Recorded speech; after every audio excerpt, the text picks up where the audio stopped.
అందరికీ నమస్కారం. తెలుగు కథామాలకు స్వాగతం. ప్రేమకాంతి నవల చదువుతున్నాను. రాసిన వారు కొమ్మూరి వేణుగోపాలరావు గారు. వినీల ఆలోచనలు గతంలోకి పరుగెత్తాయి. ఆ ట్రైన్లో అతను తనకు సెండ్ ఆఫ్ ఇచ్చాడు. ఒక్కొక్క రోజు గడుస్తోంది. నెల రోజులు పూర్తి కావస్తున్నాయి. హైదరాబాద్ వెళ్ళాక వెంటనే రావటానికి వీలుంటుందా? వారం రోజులు లీవ్ అప్లై చేసింది. ఇహ రేపో ఎల్లుండో బయలుదేరాలి. బట్టలు సర్దుకుంది. హైదరాబాద్ నుంచి టెలిగ్రామ్ వచ్చింది. అందుకుంటుంటే గుండె దడదడమని కొట్టుకుంది. ఏం జరిగింది? రఘుకేమైనా జరిగిందా? మళ్ళీ ఆరోగ్యానికి? వణుకుతున్న చేతులతో టెలిగ్రామ్ చింపింది. Don't start Raghu. ఎందుకిలా ఇచ్చాడు? అతనితో పెళ్ళవ్వాలని తనేం కలలు కనలేదు. కానీ అతనికి దూరం కావటం తను భరించలేదు. తాను అతన్ని ప్రేమిస్తోంది. అతని పట్ల ప్రేమలో ఆమె మనసు, శరీరం అణువణువున నిండిపోయింది. ఆమె అతన్ని వదులుకోలేదు. ఆ రోజు హాస్పిటల్కి వెళ్ళలేకపోయింది. హాస్టల్లోనే మానసికంగా నలిగిపోతూ క్షణం ఒక యుగంలా గడిపింది. రాత్రి కన్ను మూయలేదు. మరునాడు అతని దగ్గర నుంచి ఉత్తరం వచ్చింది. విను, నా దగ్గర నుంచి ఇలాంటి ఉత్తరం అందుకుంటున్నందుకు నువ్వు షాక్ అవుతావు, నాకు తెలుసు. ఈ నెల రోజులుగా నేను పడ్డ మానసిక సంఘర్షణలకు ఫలితం ఈ లేఖ. నీవంటే నాకు జాలి, అభిమానం, ప్రేమ. మొదట్లో నాలో స్వార్థం లేకపోయినా నీ మనసు కూడా తెలిసాక నిన్ను నా దాన్ని చేసుకోవాలని ఊబిళ్ళూరాను. కానీ నీకు కొంత తెలుసు, కొంత తెలీదు. మధ్యలో పరిచయమైన దానివి నువ్వు. మొదట్నుంచి నా జీవితంతో పెనవేసుకుని పోయి ఉన్న మనిషి వినత. నా ఆరోగ్యం, పరిస్థితి అన్నీ తెలిసే మనసారా నువ్వెలా నన్ను స్వీకరించడానికి సిద్ధపడ్డావో నా గురించి అన్నీ క్షుణ్ణంగా తెలిసే వినత చిన్నతనం నుండి నన్ను ప్రేమిస్తోంది. ఆమె ఎంతో ధనికురాలు. కావాలంటే నాకన్నా 1000 రెట్లు గొప్ప సంబంధం క్షణంలో ఆమె తండ్రి తీసుకురాగలడు. కానీ ఆశ్చర్యం, ఆమె వాటన్నింటినీ కాలదన్ని నన్నే కోరుకుంటోంది. నా బాధ్యత, బాల్యం నుంచి ఆమెతో ఉన్న అనుబంధం, యుక్తాయుక్త విచక్షణ జ్ఞానం నన్ను నిర్ణయాన్ని తీసుకునేటట్లుగా చేశాయి. వినతను నేను పెళ్లి చేసుకుంటున్నాను. ఈ ఉత్తరం నీకు అందేసరికి మా ఇద్దరికి పెళ్ళయి నన్ను నువ్వు వెతుక్కుంటూ వచ్చినా నేను ఇక్కడ ఉండను. ఆమెతో కలిసి స్టేట్స్ వెళ్ళిపోతున్నాను. అక్కడే ట్రీట్మెంట్ తీసుకుంటాను. అక్కడే సెటిల్ అయిపోతాను. నీ విద్యకు ఆటంకం రాకుండా బ్యాంకులో నీ పేరు అకౌంట్ ఉంచిపోతున్నాను. విను, ఐఎమ్ సారీ. నువ్వు త్వరలోనే నీ స్పెషలైజేషన్ పూర్తి చేసి గొప్ప న్యూరో సర్జన్వి కావాలని నా ఆకాంక్ష. నువ్వు తెలివైన దానివి, నన్ను అర్థం చేసుకోగలవు, నన్ను మర్చిపోయి జీవితాన్ని పునర్నిర్మించుకుంటావన్న ఆశ నాకుంది. నా ఆశను వమ్ము చేయవు కదూ. ఉంటాను రఘు. చేతులు వణికిపోవటం లేదు. కళ్ళు చెమర్చటం లేదు. రక్తం ఘనీభవించటం లేదు. మనసు ఆలోచించటం లేదు. కానీ ఎదురుగా ఏవో చీకటి తెరలు. ఏమీ తెలియలేదు. ఉన్నట్లుండి విరుచుకు పడిపోయింది. కళ్ళు తెరిచేసరికి చుట్టూ హాస్టల్ మేట్స్ అంతా మూగి ఉన్నారు. తన గదిలోనే మంచం మీద పడుకుని ఉంది. ముఖం మీద నీళ్లు జల్లినట్లున్నారు. తడిగా చల్లగా ఉంది. ఏం జరిగింది వినీలా? ఎందుకిలా పడిపోయావు? అవును, ఏం జరిగింది? ఈ ఉత్తరం ఎవరూ చూడలేదా? ఫ్యాన్ గాలికి ఏ మూలకో ఎగిరిపోయినట్లుంది. నిన్నటి నుంచి చూస్తున్నాను. ఏమిటోగా ఉంది. రాత్రి ఈ పూట అన్నం కూడా తినలేదు ఒకరన్నారు. ఏదో జరిగింది, చెప్పట్లేదు. నో, ఏమీ జరగలేదు. I'm all right. కాసేపు ఒంటరిగా మిగిలిపోయింది. Yes, I will be all right. కొందరి జీవితాలు ఒంటరితనంతో మొదలయ్యి ఒంటరితనంతో కొనసాగుతూ ఉంటాయి. కొందరు 10 మందిలో ఉన్న ఒంటరితనం ఫీల్ అవుతూ ఉంటారు. కావాలని కొని తెచ్చుకున్న ఒంటరితనం కొందరికి. అందులో కొంత నిష ఉంటే ఉండవచ్చు. కానీ దాని వెనుక గుప్తంగా గుండెల్ని కోసే బాధ ఉంటూ ఉంటుంది. వినీల చిన్నతనం నుంచి ఒంటరి. తల్లిదండ్రి సరిగా తెలీదు. తాతగారి పెంపకంలో పెరిగిన ఏకాంత జీవి. మధ్యలో రఘు సాహచర్యం వల్ల జీవితం కొత్త చిగుళ్ళు తొడిగింది. కానీ అవి మొగ్గలై పువ్వులై వికసించకుండానే మళ్ళీ యథాస్థానానికి వెళ్ళిపోయింది. చదువు, పరీక్షలు, విద్యార్జన ఒక రకం యంత్రజీవిగా తయారైంది. యంత్రజీవిలో కూడా ఎంతో లోతున ఎగిసిపడటానికి ఉవ్విళ్ళూరే స్పందనలు, రంపపు కోత కోయటానికి సిద్ధంగా ఉండే ఆలోచనలు ఉంటే ఉండవచ్చు. కానీ ఆ మరల చప్పుళ్ళు, మీటల రొద వాటిని పైకి రానియవు. MCH అయిపోయింది. ఉస్మానియాలో ఉద్యోగం వచ్చింది. ఎందుకో ఆమె తత్వానికి ఉద్యోగం చేయటమన్నది సరిపోయినట్లు అనిపించలేదు. ఒకరి ఆదేశాల కింద పనిచేయటం, ఒకసారి మనసుని చంపుకొని పనిచేయటం చాలా ఇబ్బందిగా ఉండేది. అయినా తప్పేదేముంది? ఒకసారి చాలా ఇంట్రెస్టింగ్ కేసు వచ్చింది. 18 ఏళ్ళుండే ఒక అందమైన అమ్మాయికి ఉన్నట్లుండి కాళ్ళు పడిపోయినాయి. జనరల్ వార్డు, ఆర్థోపెడిక్ వార్డు అన్నీ తిరిగి చివరకు న్యూరాలజీ విభాగంలోకి పంపబడింది. వెన్నుముకలో ఆపరేషన్ చేయాలంటారు ఆమె బాస్. అక్కడేమీ పాథాలజీ కనపడటం లేదు, కేవలం సైకలాజికల్ అంటుంది తను. ఇద్దరి మధ్య కొంత ఘర్షణ జరిగింది. ఆ కేసుని ఛాలెంజ్గా తీసుకుని హిస్టరీ జాగ్రత్తగా ఎలిసిట్ చేసి ట్రీట్ చేస్తోంది.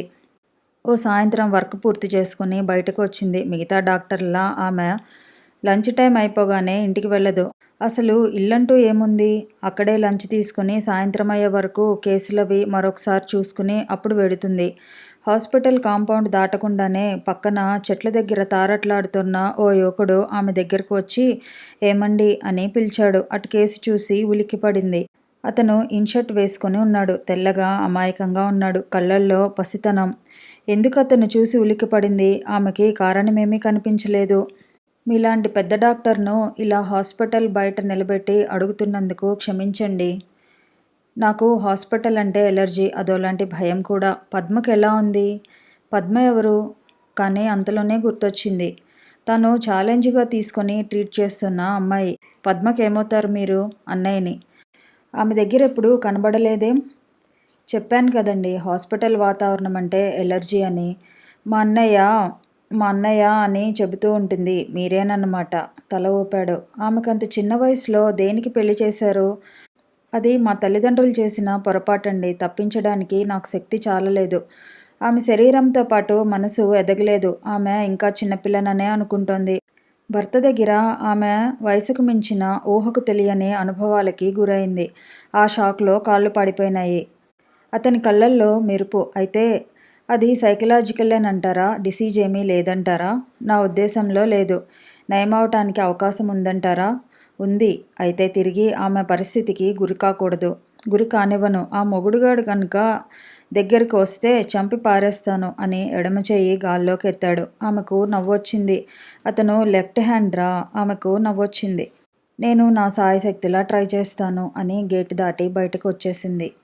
బస్టాప్ దగ్గర సిటీ బస్సు కోసం వెయిట్ చేస్తుంటే పక్కనే ఫియట్ కారు వచ్చి ఆగింది. స్టీరింగ్ దగ్గర అతను కూర్చుని ఉన్నాడు. మళ్ళీ ఎందుకో ఉలిక్కిపడింది.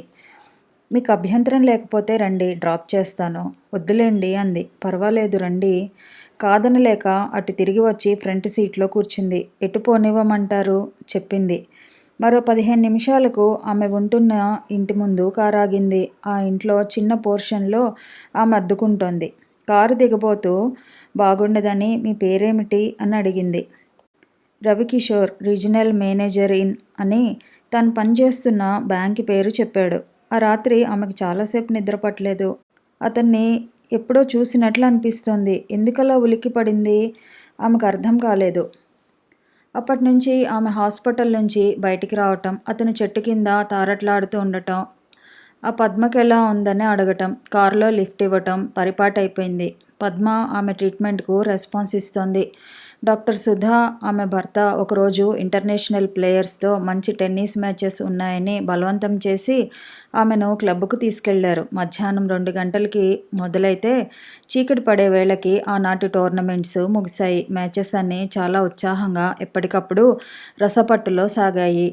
వినీల ఆ రోజు చాలా రిలాక్సింగ్గా కనబడింది. తర్వాత రా వినీల, టేబుల్ టెన్నిస్ ఆడి చాలా రోజులైంది. ఒక గేమ్ ఆడుదాం అని ఆహ్వానించింది సుధా.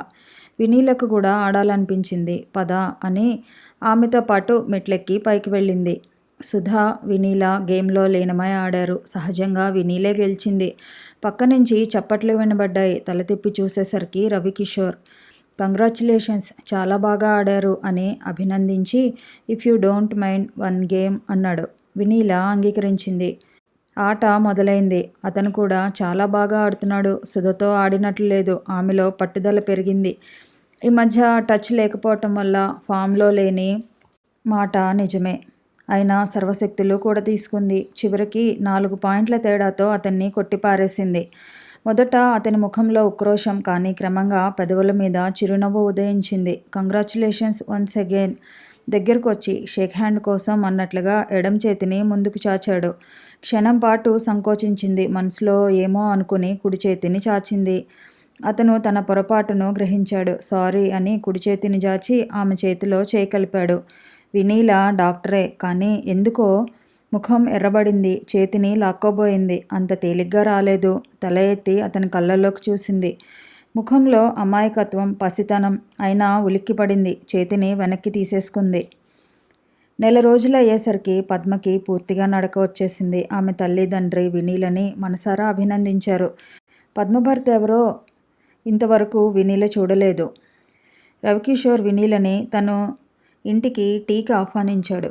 ఆమె మృదువుగా తిరస్కరించబోయింది. అతను చిన్నపిల్లాడిలా మంకుతనం చేస్తూ వదిలిపెట్టలేదు. చివరకు తప్పలేదు. సాయంత్రం అతనే వచ్చి కారులో ఆమెను తీసుకువెళ్ళాడు. రవికిషోర్ ఒక్కడే ఆ ఇంట్లో ఉంటాడు. ఆమె తల్లి తండ్రి స్వస్థలమైన దూరంగా ఉన్న పల్లెటూరులో ఉంటున్నారు. అక్కడ వ్యవసాయం ఉంది. ఒక్కడే కొడుకు అయినా వ్యవసాయం సాకుతో వాళ్ళ పల్లెటూరులో ఉంటున్నారు. అయినా రవికిషోర్కి కూడా వాళ్ళు తన దగ్గర ఉండటం ఇష్టం ఉన్నట్లుగా లేదు. ఫ్రీగా తిరగటం, ఫ్రెండ్స్, కాలక్షేపం అతని అలవాట్లలా కనబడ్డాయి. పద్మకి సుస్థిగా ఉన్నదని వాళ్ళు అక్కడికి వచ్చారంతే. అమ్మాయిని తీసుకొని 2-3 రోజుల్లో వెళ్ళిపోతున్నాం అన్నాడు పద్మ తండ్రి. వినీల సంకోచిస్తూ, ఇప్పుడిప్పుడే కాపురానికి పంపకండి అన్నది. ఇప్పుడిప్పుడే ఏమిటి, అసలు పంపించను అన్నాడు రవికిషోర్. పెళ్ళయ్యాక కాపురానికి పంపించకపోతే ఎలాగురా అన్నాడు తండ్రి. పంపిస్తే దాని ఆరోగ్యం మళ్ళీ మొదటికి వస్తుంది. అయినా నా అనుమానం అది వాడితో కాపురం చేయలేదేమో. కొన్నాళ్ళకి అది ఇష్టపడితే వేరే పెళ్ళి చేసేస్తాను. పద్మ తల వంచుకుని కూర్చుంది. ఒక స్త్రీ ఇద్దరిని పెళ్లి చేసుకోవటాన్ని మీరు సమర్థిస్తారా? కొంచెం ఆగి వినీల్ అడిగింది. తప్పేముంది, ఇద్దరిని కాకపోతే ముగ్గురినైనా చేసుకుంటుంది పరిస్థితిని బట్టి. పరిస్థితి దానికి గురి అయిన వారికి అర్థమైనట్లుగా సమాజానికి అర్థం కావాలిగా.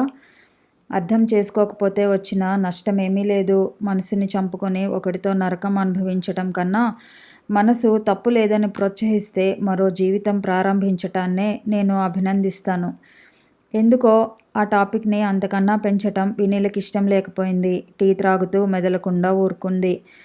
రవికిషోర్ లోపలికి వెళ్ళి బరువుగా ఉన్న ఒక కవరు, ప్యాక్ చేసి ఉన్న శారీ ఒకటి తీసుకొచ్చాడు. ఏమిటిది? మీ ఫీజు. మా చెల్లెల్ని కాపాడినందుకు కృతజ్ఞతగా. సారీ, గవర్నమెంట్ జాబు చేస్తూ ఇలా ఫీజులు తీసుకునే అలవాటు నాకు లేదు. నేను తీసుకోను అంది వినీల నిక్కచ్చిగా.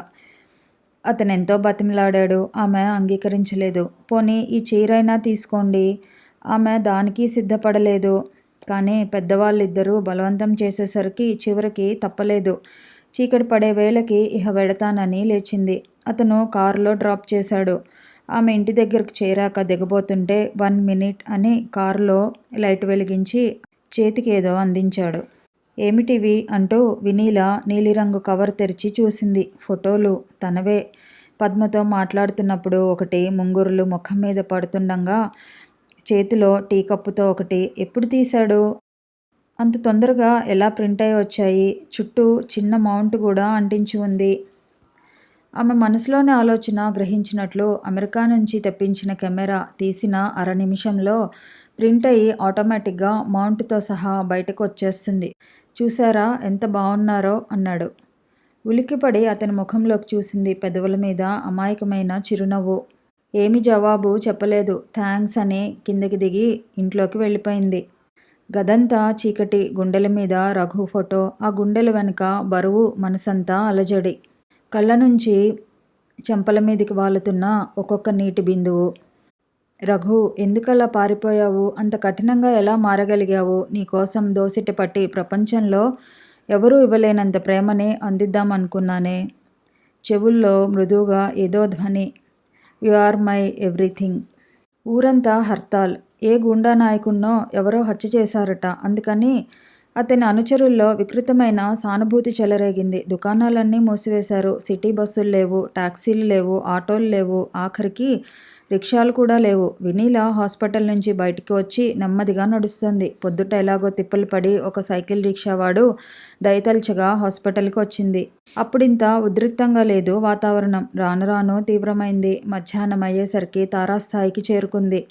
హఠాత్తుగా దూరంగా ఏదో గోల. 2 పెద్ద పెద్ద గుంపులు ఒకదాని మీద ఒకటి పోటీ పడుతున్నాయి. సోడా బుడ్లు గాల్లోకి విసిరేస్తున్నారు. కర్రలు పైకి లేస్తున్నాయి. నలువైపుల నుంచి రాళ్ల వర్షం కురుస్తోంది. మనుషులు చెల్లాచెదురై అన్ని దిశలా పరుగెడుతున్నారు. పారిపోండి, పారిపోండి!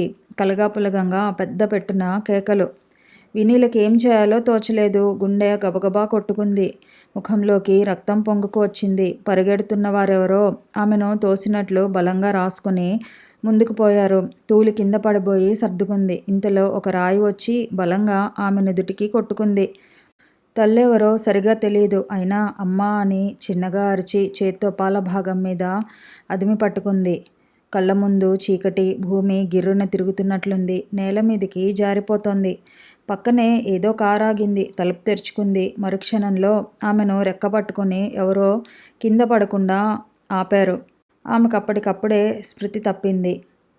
వినీల కారు వెనక సీట్లో పడుకుని ఉంది. కారు ముందుకు సాగిపోతోంది. కథ కొనసాగుతుంది. మళ్ళీ కలుద్దాము.